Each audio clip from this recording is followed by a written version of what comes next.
ان الحمد للہ نحمده ونستعینه ونستغفره ونعوذ باللہ من شرور انفسنا ومن سیئات اعمالنا من يهده الله فلا مضل له ومن يضلل فلا هادي له واشهد ان لا اله الا الله وحده لا شريك له واشهد ان محمدا عبده ورسوله اما بعد فاعوذ باللہ السمیع العلیم من الشیطان الرجیم انا انزلناه فی لیلۃ القدر وما ادراک ما لیلۃ القدر لیلۃ القدر خیر من الف شہر تنزل الملائکۃ والروح فیہا باذن ربہم من کل امر سلام ہی حتی مطلع الفجر۔ ماہ رمضان ماہ نزول قرآن ہے اور اسی مہینے میں لیلۃ القدر بھی ہے، اور اگر کبھی ایک لفظ جو کہ غلط کاموں اور غلط رسموں کے لیے استعمال کیا جا رہا ہے، اگر وہ لفظ ان کاموں ان رسموں کے لیے استعمال نہ کیا گیا ہوتا تو ہم کہہ سکتے تھے کہ ماہ رمضان اور خاص طور پر لیلۃ القدر نزول قرآن کی سالگرہ ہے، کیونکہ یہی وہ رات ہے جس رات میں اللہ رب العزت نے قرآن کریم کو نازل کیا، اور قرآن کریم میں اللہ رب العزت نے اس بات کا ذکر خود فرمایا ہے۔ سورہ بقرہ آیت 185 میں فرمایا شہر رمضان الذی انزل فیہ القرآن،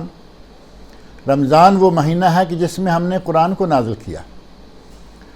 اور اس سورۃ القدر میں فرمایا انا انزلناہ فی لیلۃ القدر، لیلۃ القدر خیر من الف شہر۔ یہ قرآن کریم ہم نے اسے لیلۃ القدر میں نازل کیا۔ وما ادراک ما لیلۃ القدر، آپ کیا جانے یا میرے نبی کہ وہ لیلۃ القدر کیا ہے؟ لیلۃ القدر خیر من الف شہر، وہ رات 1000 مہینے سے بہتر ہے، برابر نہیں بلکہ بہتر ہے۔ 1000 مہینہ آپ کیلکولیشن کر کے دیکھیں کہ یہ 83 سال اور 4 مہینے بنتے ہیں، تو گویا لیلۃ القدر ایک رات میں اگر کوئی عبادت کر لیتا ہے تو یہ 1000 مہینے سے زیادہ، 83 سال 4 مہینے سے زیادہ،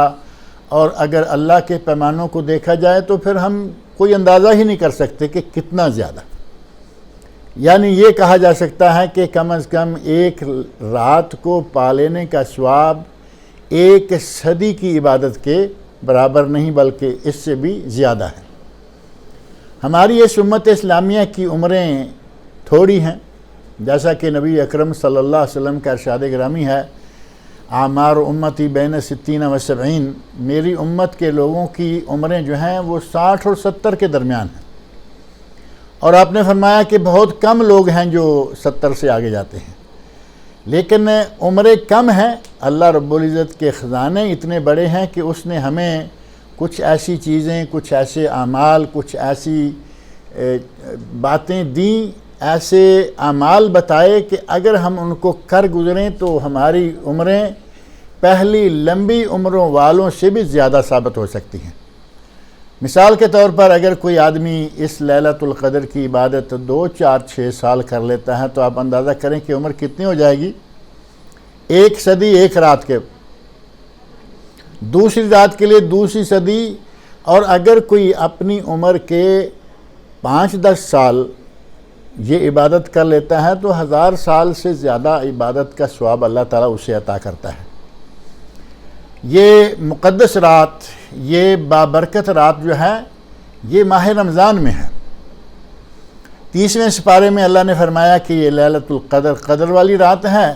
اور سورہ دخان میں اللہ رب العزت نے فرمایا کہ یہ لیلہ مبارکہ برکتوں والی رات ہے۔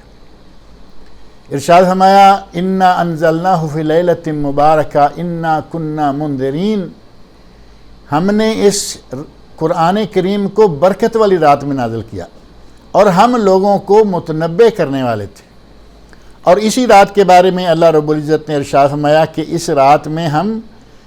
جو بڑے خاص کام ہیں، بڑے حکیمانہ اوامر ہیں، وہ اس رات میں ہم طے کرتے ہیں، جس کے بارے میں لوگوں نے ڈال دیا کہ یہ شب رات میں 15 شعبان میں ہوتے ہیں۔ قرآن کہہ رہا ہے کہ وہ حکیمانہ فیصلے ہم اس رات میں کرتے ہیں جس میں قرآن نازل ہوا، اور قرآن نازل ہوا رمضان المبارک والی لیلۃ القدر میں، اسے شب قدر کہیں یا لیلۃ القدر کہیں، یہ لیلۃ القدر ہے۔ اور اس لیلۃ القدر میں اللہ رب العزت ہمیں جن جن نوازشوں سے، جن جن انعامات سے نوازتا ہے وہ کوئی کم نہیں ہے۔ اس رات کی فضیلت کے لیے یہی کیا کم ہے کہ نبی اکرم صلی اللہ علیہ وسلم اس رات کو پانے کے لیے باقاعدہ اعتکاف فرمایا کرتے تھے، اور پوری محنت اور پوری جان فشانی سے اس رات کو پانے کے لیے 10 دن کا اعتکاف فرماتے، جیسا کہ صحیح بخاری، صحیح مسلم، ابو داؤد، نسائی اور سنن ابن ماجہ میں ام المومنین حضرت عائشہ صدیقہ رضی اللہ عنہ فرماتی ہیں کہ جب رمضان کا آخری عشرہ داخل ہوتا، اذا دخل العشر وشد مئزرہ واحیا لیلہ وایقظ اہلہ، آخری عشرہ داخل ہوتا تو نبی اکرم صلی اللہ علیہ وسلم اپنی کمر کس لیتے، اپنی رات کو زندہ کر لیتے، یعنی شب بیداری فرماتے اور اپنے گھر والوں کو بھی جگایا کرتے تھے۔ تو اس رات کو لیلۃ القدر کو اگر کوئی محسوس کرے کہ میں نے پا لیا ہے، تو اس کے لیے جو دعا نبی اکرم صلی اللہ علیہ وسلم نے بتائی ہے، سنن ترمذی، سنن کبریٰ نسائی، ابن ماجہ، مستدرک حاکم اور مسند احمد میں وہ دعا موجود ہے، حضرت عائشہ صدیقہ رضی اللہ عنہ کو نبی صلی اللہ علیہ وسلم نے بتائی تھی۔ حضرت عائشہ رضی اللہ عنہ فرماتی ہیں کہ یا رسول اللہ اگر میں اس رات کو پالوں تو کیا دعا مانگوں؟ فرمایا یہ دعا مانگو، اللہم انک عفو تحب العفو فاعف عنی۔ اور اس رات کی کچھ علامتیں بھی نبی اکرم صلی اللہ علیہ وسلم نے بتائی ہیں، اور وہ علامت صحیح مسلم، ابو داود، ترمذی، نسائی اور سنن دارقطنی میں موجود ہے، اور اس کے بارے میں آپ فرماتے ہیں انہا تطلع الشمس یومئذ لا شعاع لہا، اس دن جو صبح سورج نکلتا ہے تو اس کی کوئی شعاع نہیں ہوتی۔ اللہ رب العزت ہمیں اس رات کو پانے کی، اس سال آئندہ سالوں میں بار بار اس رات کو پانے کی توفیق عطا فرمائے۔ علماء و عوام میں حائل خلیج دور کرنے کی ایک منفرد کاوش۔